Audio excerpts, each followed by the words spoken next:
پس از 15 سال جستجو و آموزش، عبدالجلیل میرجمالوف استاد دانشگاه تکنیکی تاجیکستان به کشف نوع سمنت دست یافت. برای اختراع سمنت نوعی کشف نموده اش تمامی منطقه های کوهستانی تاجیکستان و گوشه های مختلف دنیا را جستجو کرده است.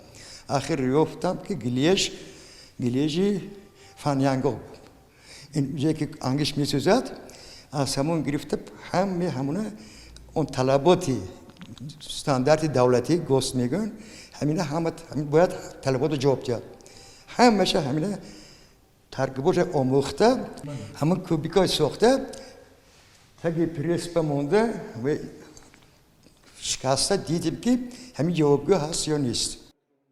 خصوصیت خاص سمنت کشف کرده میرجمالوف آن است که منبع اشیای خام کانی انگشتی در طبیعت سوخته شده با شمول تاجیکستان در کشورهای انگشت شماری دنیا وجود دارد. این نوع سمنت با آب و نمک‌ها تاب‌آور است و برای بنیاد انشاءات زیر آب خصوصا نیروگاه‌های برق آبی موافق دانسته می‌شود.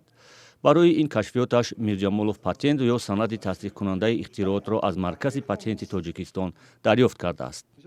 شمسواد 1 میلیون تن سالانه اقتدارش اگر همین 1 میلیون تن بعد این نمیپزن پولی بسیار نمیرد علاوه میکنن که همگی تمام 40% 1 میلیون نه 1 میلیون 400 هزار تن سیمه میبرد میلیون تن با گازی کربن نمیپرتاد 400 هزار با نمیپرتاد 30-40% پرتو گازی کربن هوا کم میشه. سمنت اختراع کرده میرجمالوف از سوی آزمایشگاه‌های مستقل و یا بین‌المللی آزمایش، تصدیق و یا رد نشده است.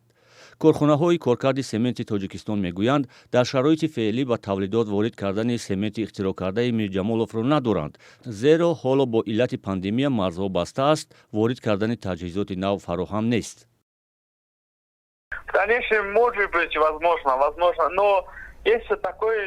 البته شاید امکان استفاده فراهم می شود، ولی ما اگر این نوع سمنت را به استحصالات وارد کردن شویم باید تجهیزات را عوض کنیم، کمی باید تغییر دهیم. به ما تکنولوژی و تجهیزات نو ضرور می شود، ولی در آینده امکانیت هست.